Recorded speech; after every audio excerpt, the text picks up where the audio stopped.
I always thought our life was a canvas painted with steady, predictable strokes. Clara and I had been married for 12 years. Our home in Portland a quiet sanctuary of routine. She was a graphic designer, her fingers always smudged with charcoal from sketching late into the night. I ran a small bookstore downtown, the kind with creaky floors and the scent of old paper. We were comfortable, or so I believed. But comfort, I've learned, can be a blindfold. It started with the smallest of shifts, like a breeze you barely notice. Clara began staying late at her studio, claiming client deadlines. Her laughter, once a melody that filled our evenings, grew sparse. She'd come home with a distant look, her hazel eyes flickering away from mine. I chalked it up to stress, to the ebb and flow of marriage. But then I noticed her phone, always face down, always buzzing at odd hours. She'd smile and say it was just work, but her fingers trembled when she typed replies. One night, I found her sketchbook open on the kitchen table. Instead of her usual abstract designs, there were portraits, intimate, detailed drawings of a man I didn't recognize. His jawline was sharp, his eyes piercing, rendered with a tenderness that twisted something inside me. I asked her about it, my voice calm but my chest tight. "Just a client," she said, snapping the book shut. But her cheeks flushed, and she wouldn't meet my gaze. I started paying attention. The late nights multiplied. She'd return smelling faintly of cedarwood cologne, a scent I didn't wear. I found a receipt in her coat pocket for a cafe I'd never heard of, dated for a time she'd claimed to be at the studio. The pieces were there, but I refused to assemble them. Clara was my anchor, my constant. Doubt felt like a betrayal of everything we'd built. Yet the portraits haunted me. I began to notice how she'd linger over her phone, her lips curling into a smile she hadn't given me in months. I'd lie awake, her breathing soft beside me, wondering who she was dreaming of. The man in the sketches, was he real? Was he the one pulling her away? I didn't want to believe it, but the truth was a splinter, working its way deeper with every unanswered question. By the time I decided to follow her, I was already a stranger to myself. The man who trusted blindly was gone, replaced by someone who needed answers no matter the cost. I didn't know then how far this would go, how the betrayal would unravel everything, or how my revenge would consume us both. But that night, as I watched her slip out the door, her silhouette fading into the rain, I knew there was no turning back. The rain was relentless, a cold curtain blurring the streets as I trailed Clara. She'd left the house claiming a last-minute client meeting, her voice too bright, her coat clutched tightly around her. I waited a moment, then grabbed my keys, my heart pounding like a drum in my chest. I'd never done this before. Followed her, doubted her so openly.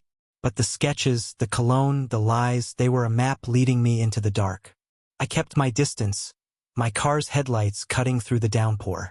She drove to a part of town we rarely visited, where neon signs flickered above dive bars and art galleries.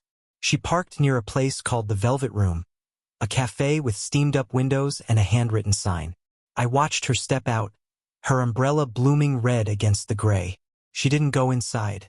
Instead, she crossed the street, her steps quick, purposeful, and slipped into an alley beside a loft building.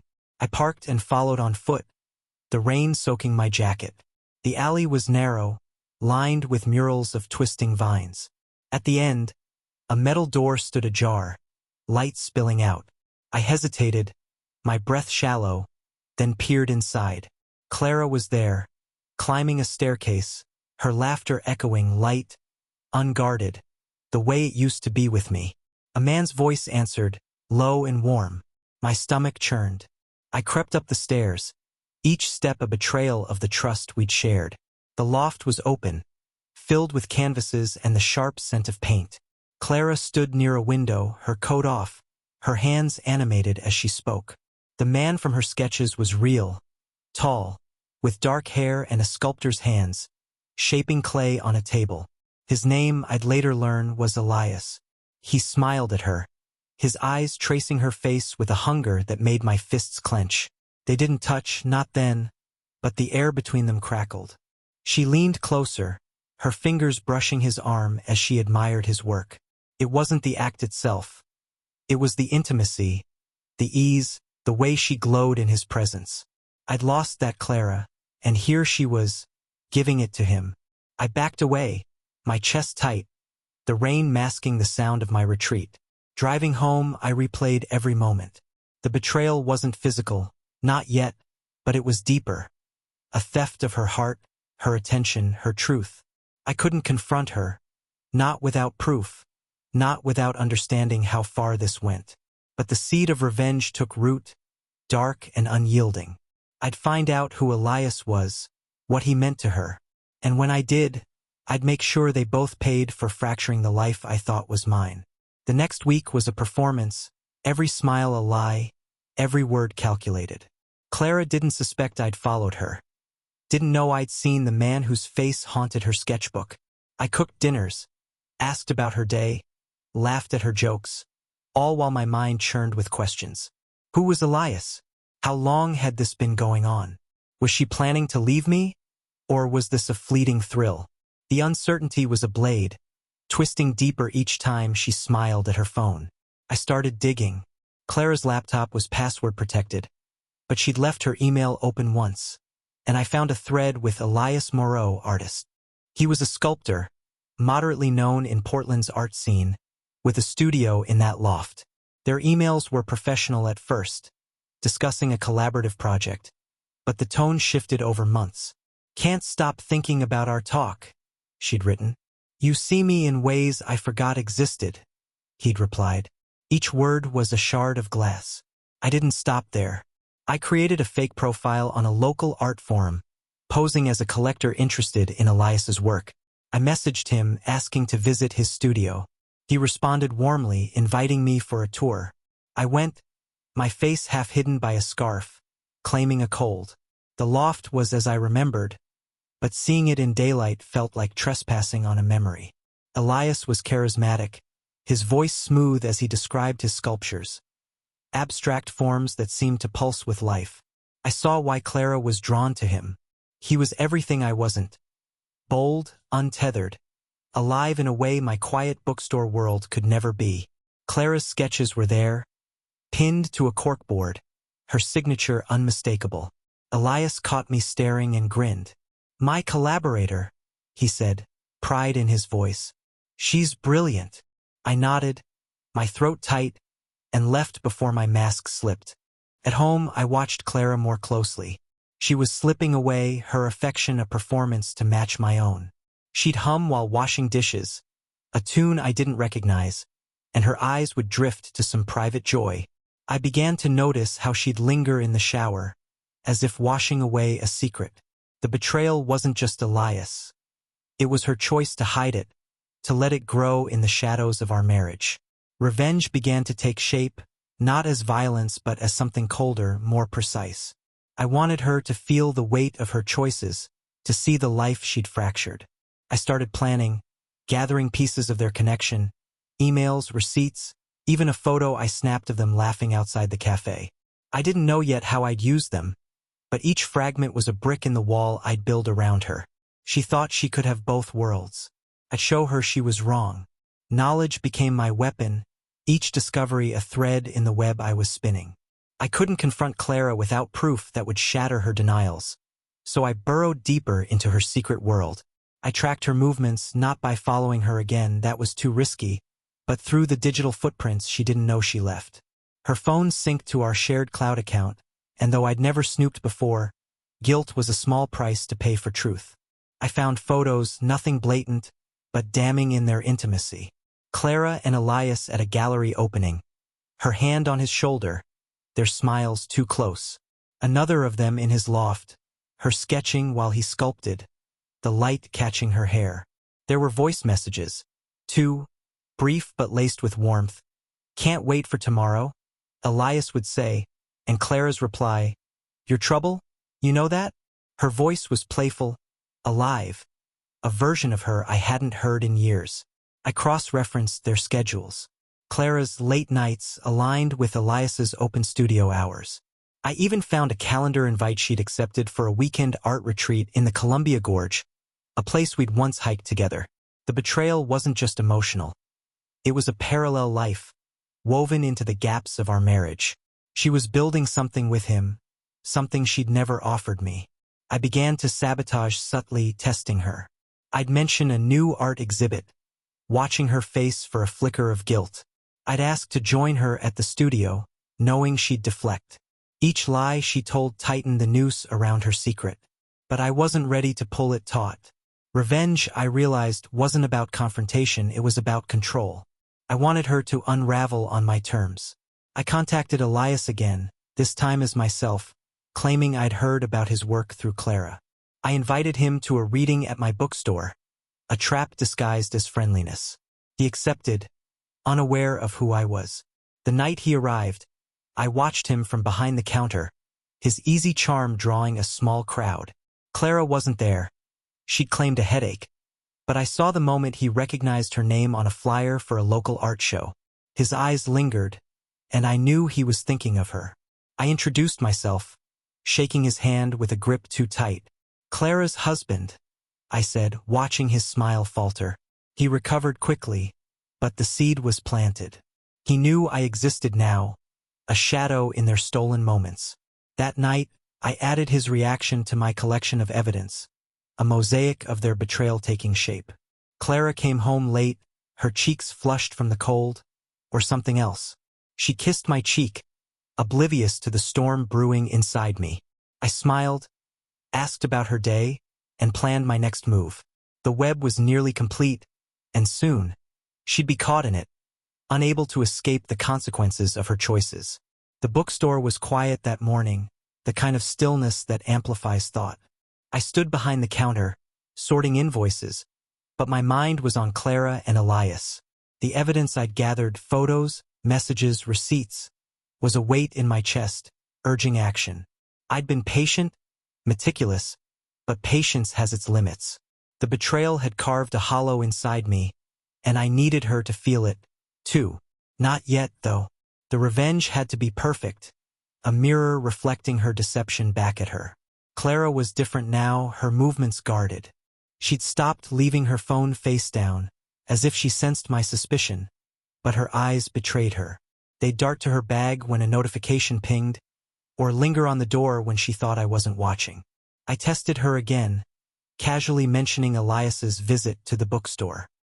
"He seems talented," I said, stirring my coffee. Her spoon froze mid-air, her lips parting before she forced a smile. "Yeah, he's good at what he does," she said, and changed the subject. That lie, so small yet so deliberate, was the first crack in my restraint. I decided to push harder. I invited Elias to a community art event I was hosting at the bookstore, knowing Clara would be there. The event was a cover, a stage for the next act. I told her I'd invited a few local artists, keeping Elias's name out of it. Her enthusiasm stung. She thought she was safe, that her two worlds could coexist. The night of the event, the bookstore buzzed with chatter. Clara wore a green dress, her hair loose, her laughter bright as she mingled. I watched from the sidelines, my smile a mask. Elias arrived late, his presence like a spark in dry grass. I saw the moment their eyes met, her surprise, his hesitation, then the quick recovery as they pretended it was a casual meeting. They didn't touch, but their orbit was unmistakable, a dance of stolen glances and careful distance. I introduced them formally, my voice steady. "Clara, this is Elias Morrow. He's the sculptor you've mentioned." Her face paled, but she nodded, murmuring something about his work. Elias played along, but his jaw tightened. I let the moment linger, then moved on, letting them stew in their unease. The crack widened. Later, I found them talking in a corner, their voices low. I didn't approach, but I saw her hand brush his sleeve, a gesture too familiar. My vision narrowed, the room fading to just them. The revenge I'd planned, exposing her lies, dismantling her secret, felt too distant. I wanted her to hurt now, to feel the fracture she'd caused. But I held back, knowing haste would ruin everything. Instead, I poured another drink, smiled at a guest, and added this moment to the ledger of her betrayal. The web was tightening, and soon, she'd have nowhere to run. The bookstore event was a turning point, a moment where I saw Clara's betrayal in sharp relief. Her fleeting touch on Elias's sleeve, the way their eyes locked. It was a language I wasn't meant to understand, yet I did. I didn't sleep that night, my mind a carousel of their stolen moments. Revenge wasn't just a desire now. It was a necessity, a way to reclaim the life she'd fractured. But it had to be precise, a blade that cut deeper than confrontation. I started playing a game, subtle but deliberate. I'd leave clues, testing her guilt. A printout of an art retreat itinerary, accidentally, left on the counter. A casual mention of the velvet room, watching her face for a flinch. Each time, she deflected, her voice too bright, her hands too busy. But I saw the cracks. The way her laughter faltered, the way she'd check her phone when she thought I was distracted. She was unraveling, and I hadn't even shown my hand. I dug deeper into Elias's life. A quick search revealed his social media, a gallery of his sculptures and cryptic posts about muses. One photo stopped me cold. Clara's sketchbook, open on his table, captioned, "Inspiration in every line." It was public, brazen, a taunt she hadn't warned him against. I saved it, another piece for my mosaic. I also found his ex-girlfriend, Nora, a ceramicist who'd commented bitterly on his posts. A message to her, posing as a concerned friend, yielded gold. Elias had a pattern, charming women, using their creativity, then discarding them. Clara wasn't special. She was next in line. This knowledge sharpened my plan. Revenge wouldn't just expose Clara's betrayal. It would dismantle the fantasy she'd built with Elias. I began to sow discord. I sent Elias an anonymous email from a burner account, hinting that Clara was unreliable and playing multiple angles in the art scene. I didn't expect him to believe it outright, but doubt is a slow poison. I watched his social media for signs of strain, fewer posts, vaguer captions. It was working. At home, I kept up the charade. I'd hold Clara's hand, ask about her projects, my voice warm while my mind catalogued her lies. She sensed something, I could tell. Her hugs were tighter, her smiles forced. One night, she asked if I was okay, her eyes searching mine. "Of course," I said, kissing her forehead. "Just tired." The lie was a mirror of her own, and it felt good to match her deception. The game was in motion, and every move brought me closer to the moment she'd see the cost of her choices. I wasn't just a betrayed husband anymore. I was the architect of her reckoning. Clara's world was shrinking, though she didn't know it yet. My anonymous email to Elias had planted a seed, and I watched it grow. His posts became sporadic, his tone clipped. I imagined him questioning her, wondering if she was as devoted as he thought. I didn't stop there. I sent Clara a message from a fake account, posing as an art critic who'd heard rumors about her unprofessional conduct with Elias. It was vague enough to avoid suspicion, sharp enough to sting.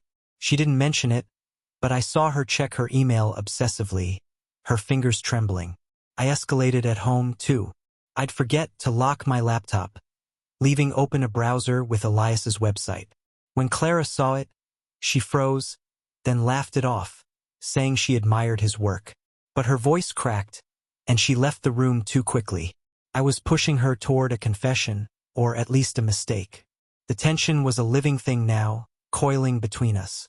She'd linger in the doorway, as if wanting to speak, then retreat. I let her stew, knowing silence was louder than accusations. I contacted Nora again, Elias's ex, this time as myself. I played the concerned husband, asking about his character. She was eager to talk, her voice thick with resentment.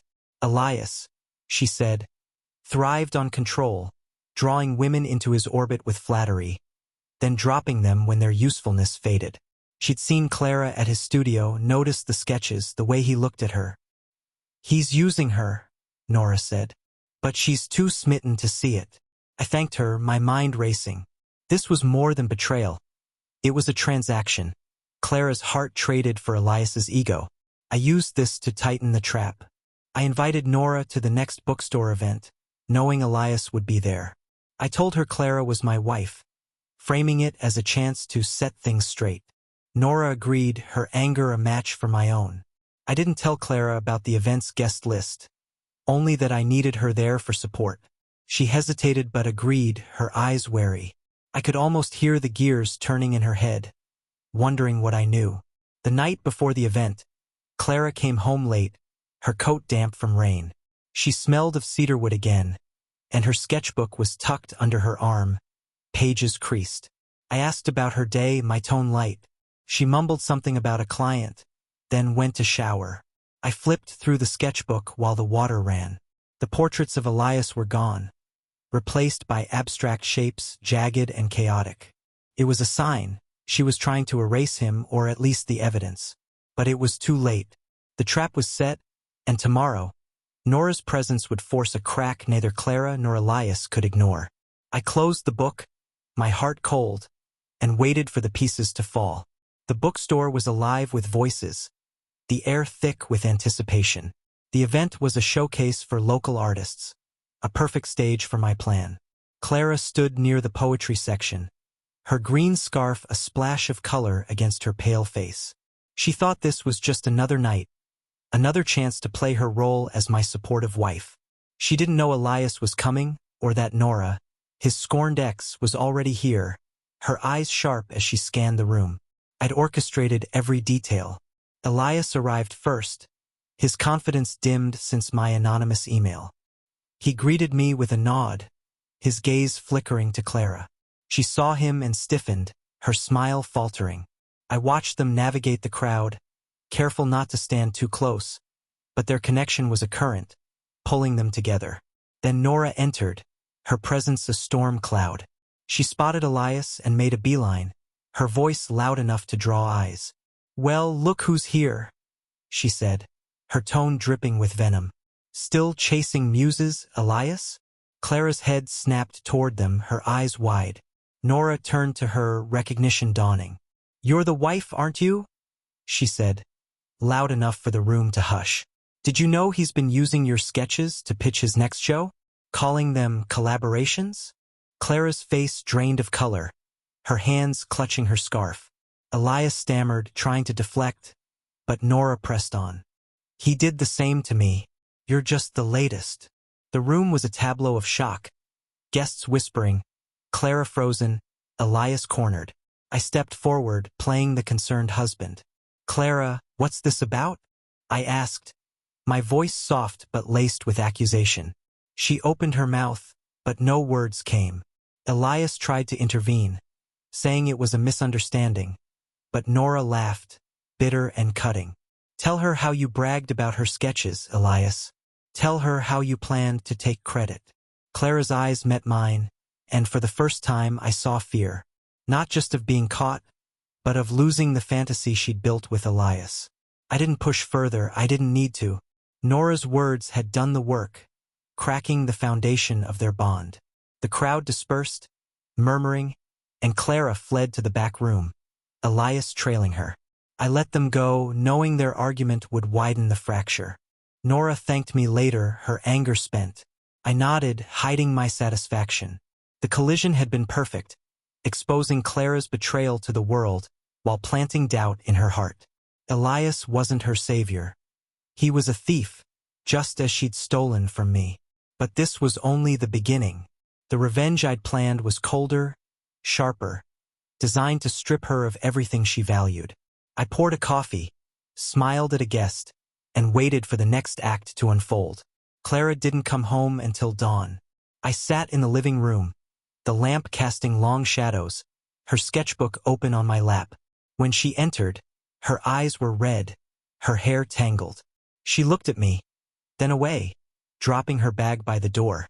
"We need to talk," she said, her voice hoarse. I nodded, closing the sketchbook. I'd been waiting for this, but not for her confession, for her excuses. She sat across from me, twisting her scarf in her hands. "Elias, it's not what you think," she began. "He's just a collaborator. Nora's lying. She's jealous, trying to ruin him." Her words were rehearsed, a fragile shield. I leaned forward, my face calm. "Then why didn't you tell me about him?" Why the late nights, the sketches, the cafe receipts? Her mouth opened, then closed, her eyes darting to the floor. She didn't know how much I'd uncovered, and that uncertainty was my power. I pressed harder, my voice steady. I saw you at his loft, Clara. I saw how you looked at him. Her head snapped up, shock etching her face. She stammered, denying it, but the truth was a tide she couldn't hold back. It was just art, she said, tears spilling. He understood my work in a way I needed. The admission, veiled as it was, cut deeper than any touch. She'd given him her soul, the part of her I thought was mine. I didn't shout or accuse. Instead, I stood, placing the sketchbook on the table. You chose him over us, I said, and left the room. Her sobs followed me, but they didn't soften me. The fallout was hers to bear, a consequence of the world she'd built behind my back. But I wasn't done. The public humiliation at the bookstore was only the first blow. My revenge needed to be total, stripping her of the art, the identity she'd tied to Elias. I spent the day planning. I contacted the gallery hosting Elias's next show, anonymously tipping them off about ethical concerns in his collaborations.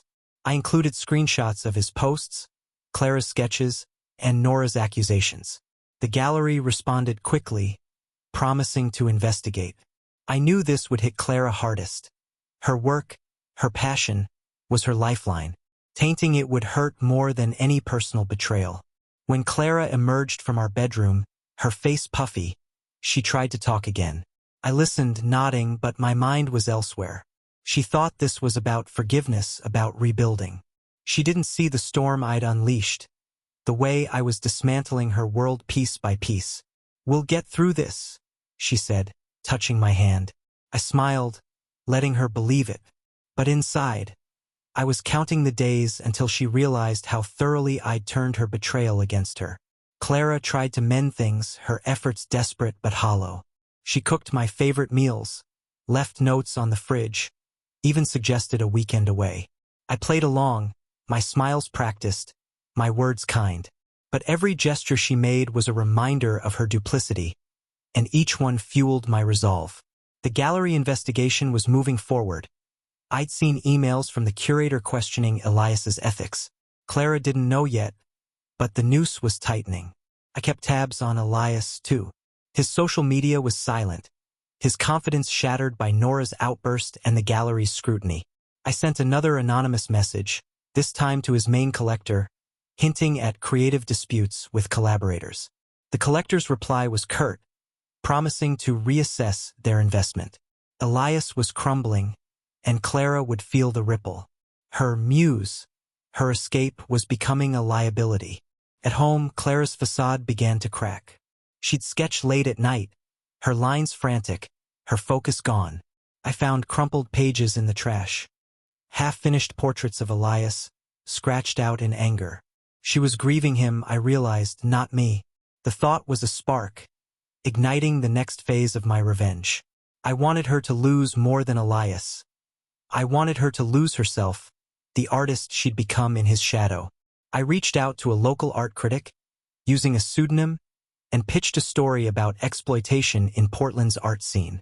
I fed them details, Elias's pattern, Clara's sketches, Nora's testimony. I framed it as a cautionary tale, not naming Clara directly but ensuring her work would be tainted by association. The critic was intrigued, promising a feature. When it ran, it would cast a shadow over her career, a stain she couldn't erase.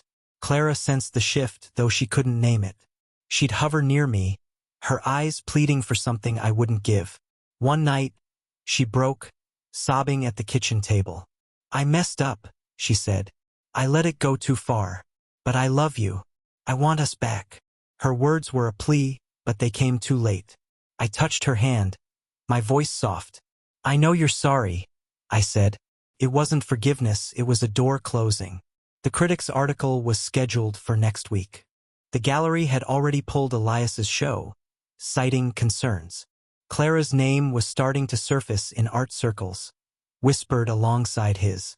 She'd see it soon, the wreckage of her betrayal. My revenge wasn't loud or violent. It was a quiet dismantling, a mirror held up to her choices. I watched her sketch, her hands shaking, and felt no pity. She'd built this cage with Elias, and I was locking the door. The final act was coming, and when it did, she'd understand the true cost of what she'd done. The morning the critic's article hit, I was at the bookstore arranging new arrivals. My phone buzzed with a notification, a link to the piece titled Exploitation in Portland's Art Scene, a tale of stolen creativity. I'd read the draft days ago, ensuring every detail was sharp enough to cut. It named Elias explicitly, detailing his pattern of charming collaborators, using their work, then discarding them. Clara wasn't named, but her sketches were described, vivid, intimate portraits, tied to his cancelled gallery show. The implication was clear. She was complicit, or at best, a victim of his manipulation. I watched Clara from the kitchen when she saw it. She was scrolling on her laptop, her coffee untouched. Her face crumpled, a silent gasp escaping her lips. She clicked frantically, rereading, as if the words might change. I asked, "Everything okay?" My voice neutral. She slammed the laptop shut, muttering about work drama. But her hands shook. She didn't know I'd orchestrated it, didn't see the web I'd spun. But she felt its strands tightening. By noon, her phone was buzzing colleagues, clients, friends in the art scene. I overheard her on a call, her voice strained, denying involvement, insisting the sketches were just studies. But the damage was done. The article had gone viral in Portland's tight-knit art community, and whispers of her connection to Elias were spreading. Her reputation, the one she'd poured her soul into, was fraying. I added pressure. I innocently shared the article on the bookstore's social media, captioning it, "A sobering read about ethics in art." Clara saw it and froze, her eyes meeting mine. "Why'd you post that?" she asked, her voice sharp. I shrugged, saying it was relevant to our community. She didn't push, but suspicion flickered in her gaze. For the first time, I wondered if she sensed my hand in this. It didn't matter. The revenge was rolling, unstoppable. That night, she barely spoke, her sketchbook untouched. I found her staring at an old photo of us, taken on our honeymoon in Florence. "We were happy then," she whispered, more to herself than me. I nodded, saying nothing. Happiness was a ghost, and she'd banished it with her choices. The article was just the beginning, a public wound to match the private one she'd inflicted. My final move was coming, one that would strip her of the last thing she clung to, her art. I went to bed, the weight of my plan a cold comfort, knowing tomorrow would bring her closer to the edge. Clara's world was collapsing, and I was the architect. The article had done its work, but it wasn't enough. I wanted her to lose the one thing she valued above all, her identity as an artist. She'd given that part of herself to Elias, letting him shape her creativity, her passion. Now I'd take it back, not for me, but to leave her with nothing. I'd been in touch with a local art collective, one Clara admired, using my burner account. I posed as a concerned insider, sharing evidence of her collaboration with Elias, screenshots of her sketches, emails where she praised his work, even a photo of them at the Velvet Room. I framed it as a betrayal of the collective's values, suggesting her involvement with Elias tainted her integrity. They responded with concern, promising to review her membership. I knew what that meant. Exclusion, a quiet but devastating ban. The collective's decision came faster than I expected. Clara got the email while we were eating breakfast. Her fork clattered to the plate as she read, her breath hitching. "They're suspending me," she whispered, her voice breaking. "They think I plagiarized, that I let Elias use my work." She looked at me, eyes pleading for comfort, but I only tilted my head. "That's awful," I said, my tone flat. "How could they think that?" The question was a knife, and she flinched. She tried to fight it, drafting emails, calling contacts, but the art scene was small, and the article had poisoned the well. Clients canceled projects. Galleries stopped returning her calls. Her sketchbook, once her refuge, lay closed, a relic of a life she couldn't reclaim. I watched her shrink, her confidence eroding, and felt a grim satisfaction. This was the revenge I'd envisioned.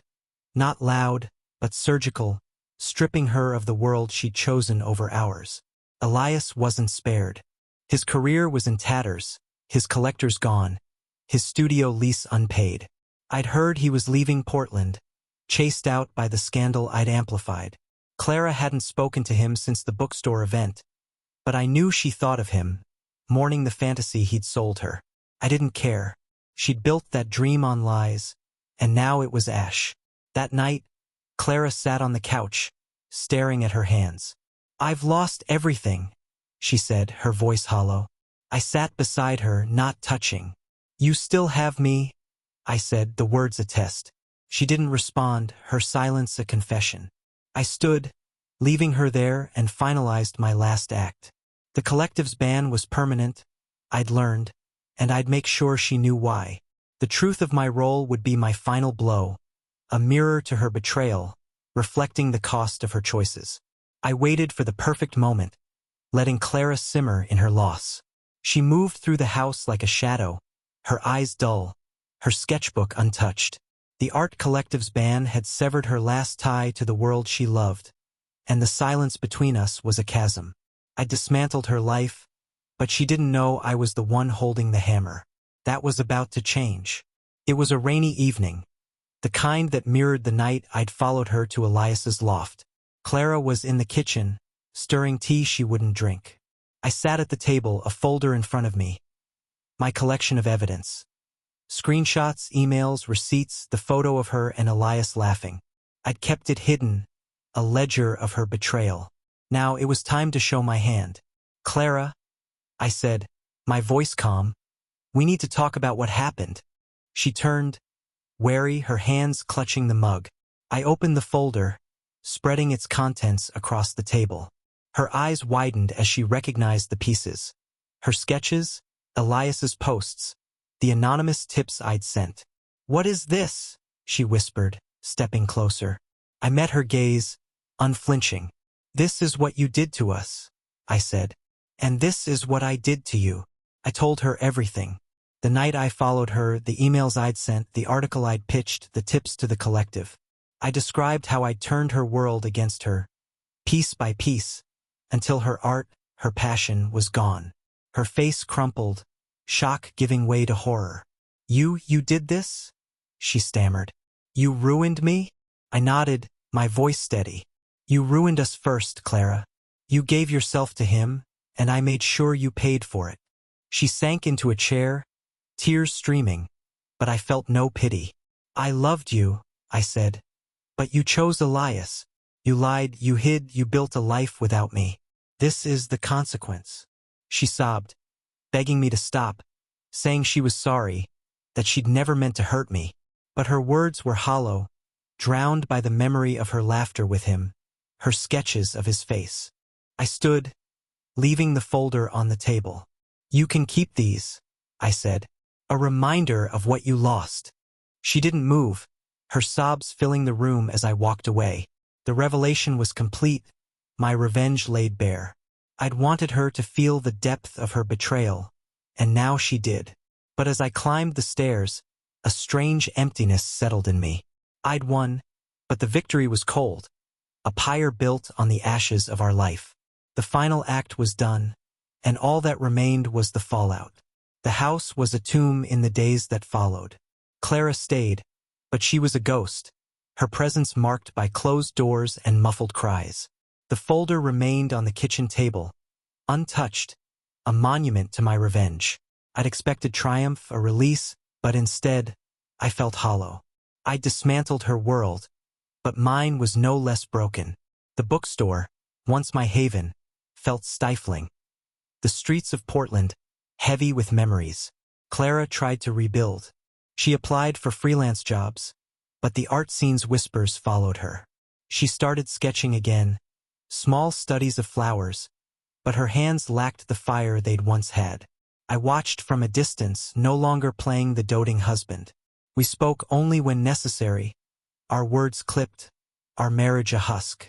She didn't leave, though I half expected her to. Maybe she stayed out of guilt or fear, or because she had nowhere else to go. Elias was gone, I learned, relocated to Seattle, his career a footnote. Nora had moved on, her ceramics gaining traction. The art world churned forward, indifferent to the wreckage I'd caused. I stopped posting about it on the bookstore's social media, stopped checking Clara's accounts. The web I'd spun had served its purpose, and I was tired of its weight. Friends noticed the change. They'd ask about Clara, about us, their voices cautious. I'd smile, say we were working through things. But the lie tasted bitter. The truth was I'd won nothing. I'd taken her art, her joy, but I couldn't reclaim the Clara I'd loved. She was gone long before my revenge, lost to Elias's charm, to her own choices. I'd only made it permanent. One night, I found her in the living room, staring at our honeymoon photo. "Do you hate me?" she asked, her voice small. I didn't answer right away, the question a mirror to my own doubts. "I hate what you did," I said finally. "But I'm not sure who I am anymore either." It was the most honest I'd been, and it hung between us, a truth neither of us could escape. I began to question my revenge. Had it been justice, or had I become as cruel as her betrayal? The folder, still on the table, seemed to mock me. I'd thought exposing her would heal me, but it only deepened the wound. Clara was broken, but so was I, and the life we'd built was a casualty of us both. As the rain fell outside, I realized the story wasn't over. Not for her, not for me. But the next chapter wasn't about revenge, it was about what came after, if anything could. Months passed, and spring came to Portland, the city blooming while our home stayed gray. Clara and I lived in parallel, sharing space but not lives. She found work designing logos, a shadow of her former art, and I buried myself in the bookstore, avoiding her eyes. The folder was gone, tucked away in a drawer, but its shadow lingered, a reminder of the line we'd crossed. One evening, Clara asked to talk. She sat across from me, her hands steady for the first time in months. "I'm leaving," she said. "Not for Elias, not for anyone. For me." Her voice was calm, resolute. She'd rented a small apartment, taken a job in another city. "I can't stay here with what happened, with what you did." Her words stung, but I nodded. She wasn't running. She was choosing herself, something I hadn't expected. I didn't argue. The marriage was over long before my revenge, and her leaving was just the final note. "I'm sorry," she said. "Not for the betrayal, but for the pain we'd both endured." I didn't reply. Sorry was a word too small for the wreckage. She packed that week, her sketchbooks the last to go. When she drove away, I stood at the window, the house silent, and felt neither loss nor relief, just emptiness. I sold the bookstore a month later. It held too many ghosts. Clara's laughter, my plotting, the night of the event. I moved to a cabin in the Cascades, trading city noise for solitude.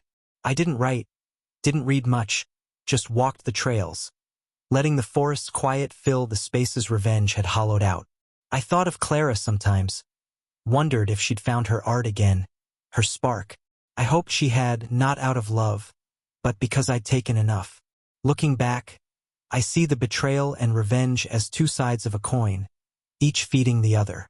Clara's connection with Elias wasn't physical, but it was a theft of her heart, her truth. My response was cruel, calculated, a mirror to her lies. I'd wanted her to feel my pain, and she did. But at what cost? I'd lost myself in the process, becoming a man I barely recognized. The cabin's porch is my sanctuary now, the stars clearer than in Portland. I don't regret my actions, but I don't celebrate them. They were necessary, a fire to burn away the life we'd outgrown.